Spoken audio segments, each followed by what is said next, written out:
Samantala, kabilang naman ng Pilipinas sa mga bansang bibisitahing muli ng Blackpink para sa kanilang concert tour at magaganap yan ngayong darating na November. Kung kailan ang eksaktong araw, sabay-sabay nating alamin kay Sam Maratos.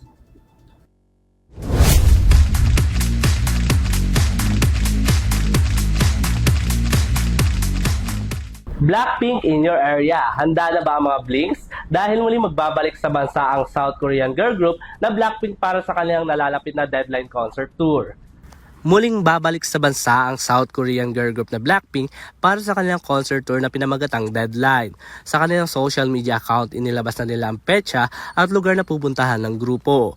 Kabilang na dito ang mga bansang goyang, Los Angeles, Chicago, Toronto, New York, Paris, Milan, Barcelona, London, Kaohsiung, Bangkok, Jakarta, Singapore, Tokyo, Hong Kong at Pilipinas. Gaganapin naman ang Deadline concert tour sa darating na November 22 at 23 sa Bulacan sa Philippine Arena.